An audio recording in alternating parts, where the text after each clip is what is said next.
With the 30 minutes having lapsed, Duke Vauban would begin his hunt for Maria and searching for Godou the Campione, looking to destroy his competition once and for all.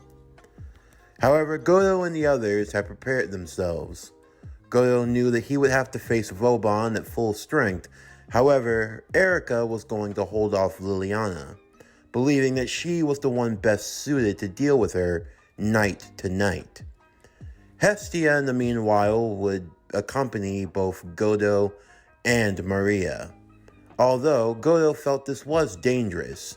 Even if she wasn't a warrior god, she was still a goddess of sort, and one that might catch the attention of Vauban. And as such, Hestia, much to everyone's request, would be sitting this out from the sidelines. However, before leaving, she would offer up her own divine protection for everyone involved, hoping that it would keep them safe. As they would leave, Vauban would begin the attack, as his hounds, along with his undead soldiers, would begin the march through the streets of Japan. Before long, the Duke, using his keen sense of smell and his abilities in tracking, would eventually find Godou, along with Maria, and where they had been held up, in an open area akin to a park. "So, it seems you are a lot more braver than most, Kusanagi Godou. Or perhaps your bravery can be mistaken for foolishness. Because I don't think you truly realize I gave you a 30-minute head start, and if this was the best you can do, well, I believe this hunt is going to end abruptly. That's what you think, Duke Vauban. However, I have no reason to hide from you." With the yell of Shazam, lightning would strike down at Godou as he transformed into the champion. Ah, the power of the great wizard himself. You are the chosen. A very rare specimen among all of the Campione. But do tell, do you know why the wizard chose the likes of you? It is said that when one is deemed worthy, they gain the power of the champion, of the great wizard himself, Shazam.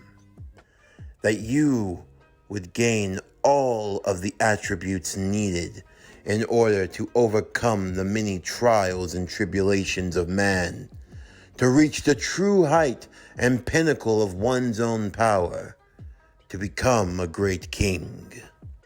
Word has gone around about how you defeated Athena, but yet rather than defeating her to slay the god, you merely took her commandment, you cut through her divinity, and you allowed her to flee. Do tell, Godou, what kind of Campione are you? What kind of king are you really? You choose to be a benevolent king, and that, I am afraid, will cost you dearly. Do you realize the position that you are in? You are a being that cannot be controlled by anyone or anything. No force on this world can contain you, not in the heavens above or on the earth below, or even under the seas themselves, all of which you can make subject. But yet, out of every Campione I've ever heard or ever met, you are by far the strangest. A king with power that won't use it, that won't exercise it, that won't even dare flex a single muscle.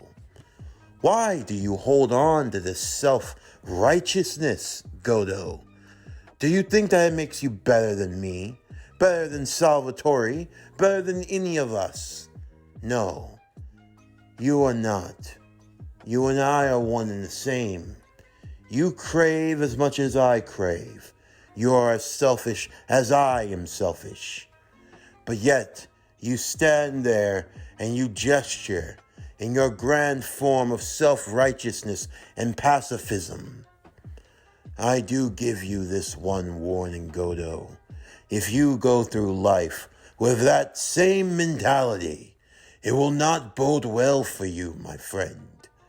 But, unfortunately, despite having the wisdom of Solomon, you made a foolish decision, and that decision was standing against your superior, and for that, you will die. Godou looked on to Vauban, smug in his confidence. That's what you think of me?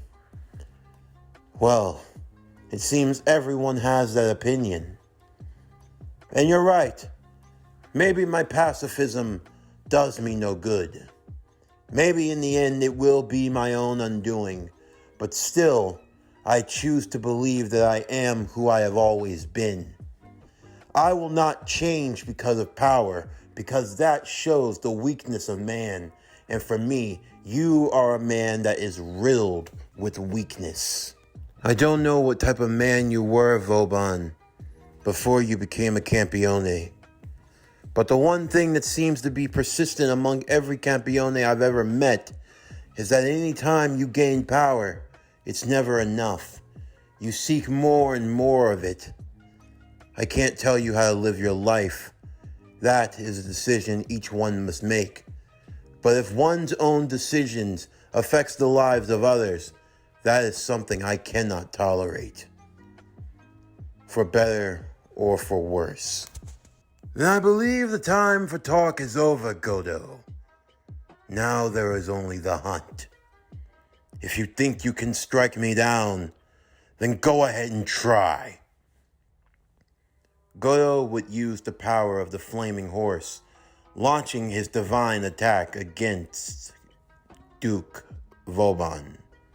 However, the Duke would transform into his wolf-like hybrid state, being able to absorb the commandment before unleashing his horde of undead wolves and undead soldiers against Godou.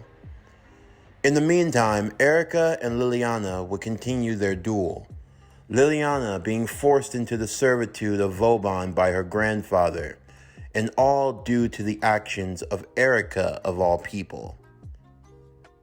I really don't understand what you mean, Liliana. I thought someone of your caliber would have higher respect for oneself than to lower them and to join in the likes of Vauban. You understand what he's trying to do, his actions. They are not just. So why? Why? Because of you. Because of you becoming the mistress of Godou. Mistress? Erica would say with a blushing smile. What we have is far greater than something of that sort. That's Maria's role. You know what I mean. Because of your antics gallivanting around with the newest Campione, you've inspired others to have a similar conduct, and as such, they seem to want to take into their own other powerful knights and those who will serve under them. That is why Vauban sought me out, because of you. Campione are selfish, Liliana would say. They care for nothing of others, only for themselves, their own desires, their own dreams, their goals, ambitions. They care nothing for their fellow man. Honestly, they're the worst of the worst, and all you do is corrupt even... Before Liliana even had a chance to continue, she would be pushed on the back foot by Erica, whose aura began to burn like a raging inferno as she held her sword high. That is enough of you, Liliana. I care how you speak. Until now, I allow your tongue to wag freely because usually your words do not affect me. I don't care for them. However, you speak ill of my Godou again, and I will show you what true ferocity is. Godou is many things as a Campione. Selfish is not one of them. He does not use his power for fame or for fortune. He helps those more downtrodden than himself. He puts his life on the line even when he has no reason to. My Godou is far greater than anything that you could possibly imagine. I have faith in him. I know he will achieve victory on this night, and he will always achieve victory because that is who Godou is. He is many things. He is many things that make a man, but selfish. Selfish is the furthest thing from. And anyone who would dare speak ill and besmirch his name, especially in my presence, that is something I will not tolerate. So guard yourself, Liliana. As Liliana rose to her feet, she saw the look in Erica's eyes. She had never seen that, and she had known Erica for a long time. There was only a few moments when she was truly serious, when she truly was at her apex.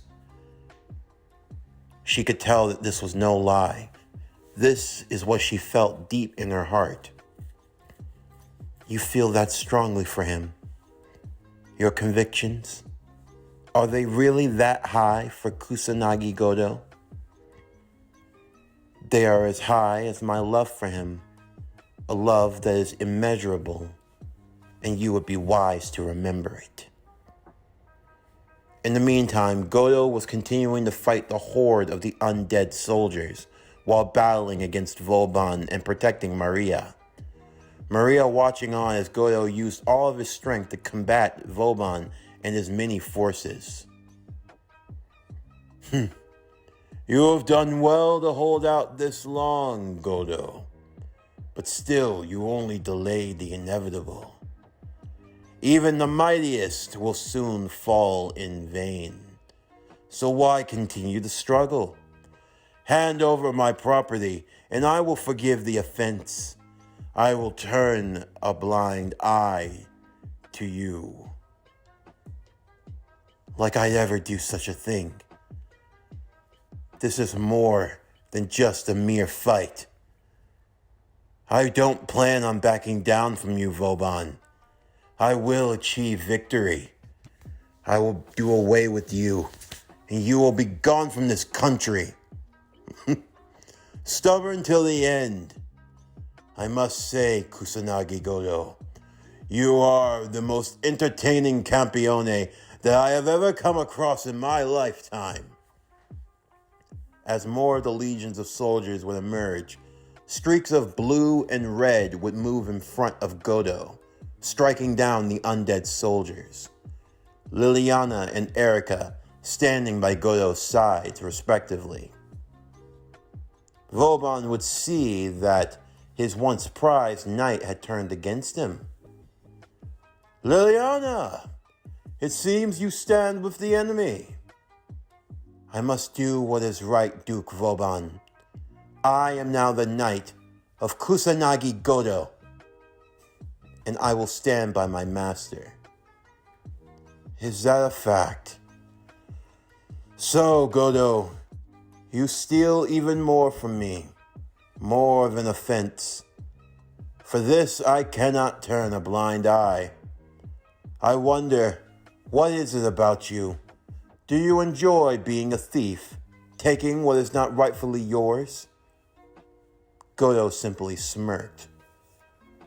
You go on and on about being a king, about seizing what one desires most, without any regard for the other.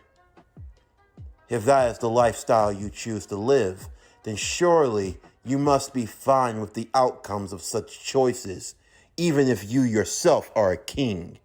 For I also am a king, and I too have desires of my own. So, if it's all the same to you, let's indulge ourselves as kings. Erica and Liliana stood at the ready, Maria standing behind Godou, as Godou summoned the golden sword of victory, ready to strike down against Duke Vauban. However, before he could do so, Maria would pull him back, pulling him into a kiss of transference, giving all of the knowledge that she had on Vauban to Godou to allow him to use the Sword of Victory to its fullest extent. With the knowledge in hand, Godou would use his power to cut through the divinity, to cut through the power of Vauban, to reduce him to a regular state, a state in which the two of them could exchange blows, while Liliana and Erica dueled side by side, dealing against the undead army, the Wolfman, Vauban, and Shazam himself, Kusanagi Godou. The two would engage in combat, the two trading blows, trading strike for strike. Vauban would attempt to rip and pull Godou apart, only for Godou to respond in kind, pulling him up and dragging him straight into the ground itself. The fight became ferocious until eventually the both of them had knocked themselves into different directions, both standing still ready for a fight. This is truly impressive. For just a new king, you hold yourself well, and you live to the legend, Vauban. I can see now why you have lasted through the ages. You truly do hold the title of king. However, before they could launch another strike, the sun would begin to rise. Vauban cursed under his breath in that very moment. It seems I have lost. You have put up a good fight, Kusanagi Godou. The girl is yours, and as requested, I will make my presence disappear from this country. But do know, I will be keeping a close eye on you, and I do hope that we will meet again, Campione to Campione. With that, Vauban would disappear and leave in that moment, leaving Godou back with his friends. As Godou transformed back into his normal state, he would fall over, only to find themselves caught in the arms of the three girls. As Godou looked up to all of them with a smile, happy to know that he had managed to keep them all safe. For Maria, she had a lot on her mind, thinking a lot about Godou, about everything that he had done for her.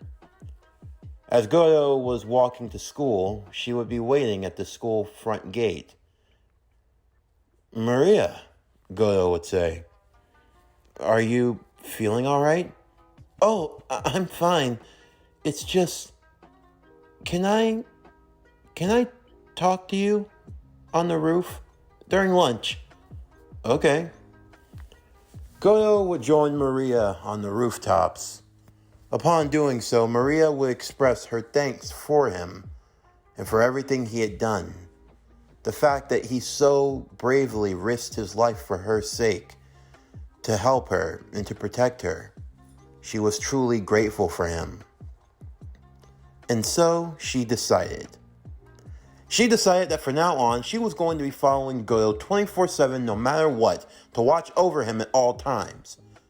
Godou was taken aback by her sudden abrasiveness, but Maria had to stand for her own principles. "With that being said, I must accompany you at all times. It's obvious that if you're truly going to be the king that you say you are, then you are going to need guidance. And that guidance isn't going to come from the likes of Erica. She's only going to lead you down a path of lust and sin." Now, Erica would say, "how could you accuse me of such a thing? All I want to do is share my love with my precious and sweet Godou." "That's what I'm talking about. We're on school campus. You can't just behave so indecently." "It's obvious that he is in need of proper counseling, and as a princess shrine maiden, it is my duty to give it to the Campione. As such, I'm going to be keeping a very close eye on him and on you." There's no need to be so aggressive. I said he could have a +1, and it's obvious that it should be you. After all, you're the only other woman who's been allowed to touch his lips, and as such, I've made this concession. However, Godou, be wise in knowing that if you try to bring more women into this arrangement, I'll have to kill you. Wait, but I didn't even make this arrangement. It's been decided. It can't be changed. Can I overrule it? No, you cannot. Oh, man. For Kusanagi Godou, this was his new life. Reborn as a champion, blessed with the wisdom of Solomon, the strength of Hercules, the stamina of Atlas, the power of Zeus, the courage of Achilles, and the speed of Mercury. To some, he is a demon that cannot be contained, a king whose conquests cannot be stopped. This is the story of the seventh king, whom will be the greatest of all kings who have ever come on the earth. This is the story of Godou Kusanagi, the Campione, and the many women who follow him. This concludes Campione, Fury of the Gods. What if Godou Kusanagi was Shazam? Season 1, Part 5, the Season 1 finale. Thank you all for following along with this series, and please stick around for everything else that we have coming on the channel now and in the future. Stay tuned for Monday as we start a brand new series here on the channel, that being Neon Genesis Evangelion Emerald Twilight. What if Shinji Ikari was the Green Lantern? Season 1, Part 1. But anyway, that's going to do it for the end of today's video. I'm Javon Harrington with Power Core Productions and Podcastings. Signing off, and I'll see you next time.